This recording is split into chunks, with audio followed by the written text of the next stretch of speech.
In the heart of Sparta's legends, behind the glory, the shields, and the eternal fame, lurks a darker truth, one that history has chosen to forget.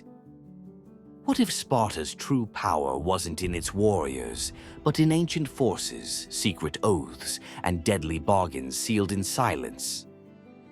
What ancient force truly commanded the 300 Spartans at Thermopylae?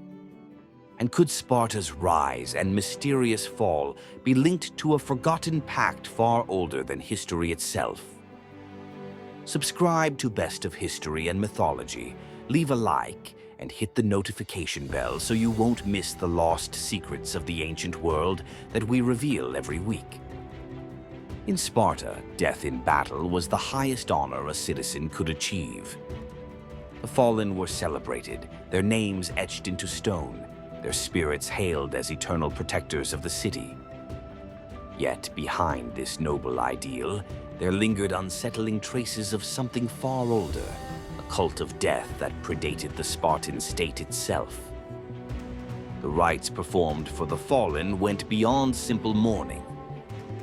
In secluded ceremonies, warriors who died on the battlefield were honored with secret chants, rites forbidden to outsiders, and offerings buried under dark, moonless skies. Archaeological digs at ancient burial grounds near Taygetus reveal graves surrounded by peculiar stone circles and carved symbols unrelated to any known Greek pantheon. The Spartan reverence for death shaped their laws, their culture, and even their economy. But what is rarely spoken of is the obsessive fear of dying without glory.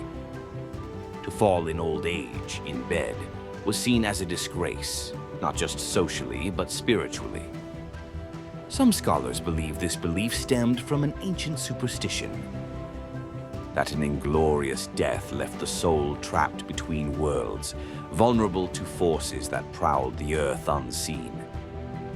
Hints of darker practices emerge in fragmented Spartan poetry, suggesting that certain elite warriors voluntarily underwent secret rites to bind themselves to death before battle, an initiation not just into manhood, but into the realm of death itself. The death masks, unearthed near the Eurotas River, fashioned not to preserve life but to mock it, point to a culture where the line between life and afterlife blurred dangerously. Painted in eerie expressions, they may have served a ritual function, to allow the warrior's spirit to recognize itself in the afterlife and avoid being claimed by darker entities. The cult of death was not a byproduct of war, it was its silent architect.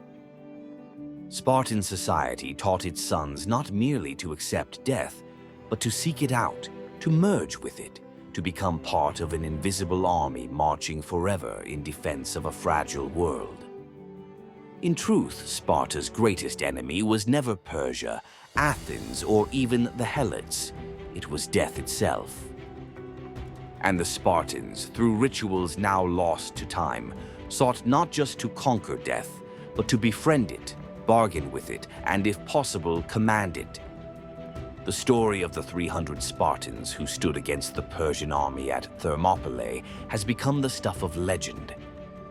History celebrates their bravery, their discipline, and their sacrifice. Yet beneath the familiar tale lies a deeper, more unsettling mystery, one tied to a secret oath that bound these warriors to a destiny darker than mere death. Before the march to Thermopylae, Leonidas personally selected the 300 men who would accompany him. Officially, they were all fathers, chosen to ensure their bloodlines continued after their sacrifice. But surviving whispers from ancient accounts hint at a second, hidden selection process, one involving rites older than Sparta itself. In a cavern near Mount Taygetus, far from public view, the chosen few were said to undergo a forbidden ceremony. Cloaked priests, speaking in a tongue long forgotten, conducted the ritual. Each warrior swore an oath not just of loyalty to Sparta, but to an ancient force that demanded something far more profound than victory. It demanded absolute surrender of the soul. Archaeological surveys have found remnants of strange markings deep within these hidden caves. Circles of charred stones, fragments of blackened shields, and carvings depicting beings neither fully human nor divine. Their exact purpose remains unknown, but local legends speak of binding rites, spiritual contracts that transformed men into vessels of an unbreakable will. Some ancient sources suggest that after the ritual, the warriors were no longer mere mortals. They fought with a fervor untouched by fear or pain, as if already part of another world, tethered only lightly to their human forms. Even Herodotus, while recounting the bravery of the 300, hints at something unnatural in their final stand, an eerie calm in the face of overwhelming annihilation, a serenity that ordinary men should not have possessed. The secret oath was not merely a promise of valor, it was a transformation. The 300 did not march to their deaths as men. They marched as living relics of a forgotten covenant, their spirits already consecrated to a purpose that outlived flesh and memory. Their true sacrifice was not their lives, it was their very humanity, offered freely to a force whose name has been lost to the silent stones of history. Would you sacrifice not just your life, but your very soul for your city or your people?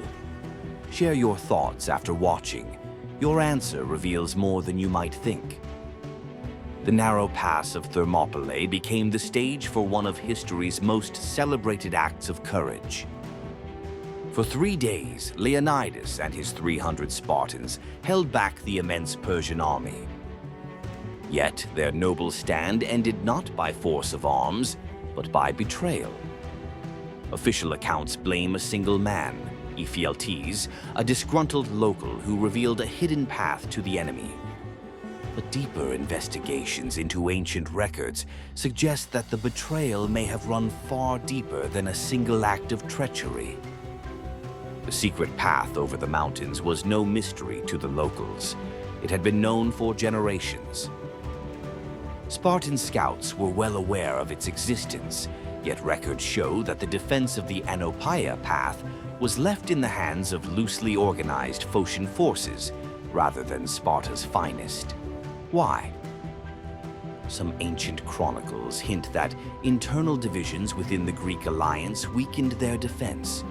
Jealousy, political rivalry, and hidden agendas may have left cracks in the coalition that Leonidas could not seal. Quiet tensions between Athens, Sparta, and smaller Greek city-states might have sabotaged the unity required for true victory. Stranger still are the shadowy rumors that Sparta itself may have had deeper concerns than Persia's advance. Some texts suggest that Leonidas, bound by an ancient and secret oath, knew from the beginning that Thermopylae was not to be held. The battle, then, was not meant to save Greece. It was meant to fulfill a darker, hidden prophecy sealed long before Xerxes' armies crossed the Hellespont. Certain scholars point to the eerie calm with which the Spartans faced death, almost as if their fate had been decided long before the enemy approached. Their stand was not a desperate defense, it was a ritual. The betrayal of Thermopylae was not the work of one coward alone. It was the culmination of forgotten alliances, broken oaths, and forces moving beyond the reach of human control. Ephialtes may have opened the mountain path, but the real breach had been carved much earlier, in silence and shadow.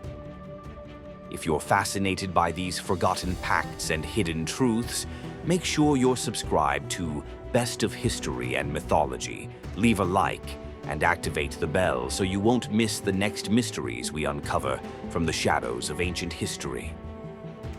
In the decades following the Persian Wars, Sparta emerged as the dominant military power in Greece. Yet its rise was accompanied by a series of alliances that, to modern eyes, seem increasingly suspicious. These were not bonds forged purely by shared values or loyalty. They were strategic pacts shadowed by whispers of betrayal, gold, and unseen influences. The most unsettling of these alliances was Sparta's collaboration with Persia itself. Only a generation after the sacrifice at Thermopylae, Sparta accepted Persian gold to fuel its campaign against Athens during the Peloponnesian War. Official histories describe this as realpolitik, a necessary evil. But alternative sources hint at secret agreements made in dimly lit chambers, far from the proud public debates of the Spartan assembly. Coins from this period, found buried in odd caches across the Peloponnese, bear markings unfamiliar to Greek minting traditions, symbols more akin to Eastern mysticism than Hellenic pride. Some archaeologists suggest they were not merely currency, but tokens of hidden bargains. Spartan behavior during the latter years of the war grew increasingly erratic. Brutal campaigns against former allies, sudden reversals of policy, and inexplicable leniency towards certain Persian demands suggest that something unseen was influencing their decisions. Contemporary critics accuse Sparta of betraying Hellenic freedom, but few dare to suggest that the corruption ran deeper than politics.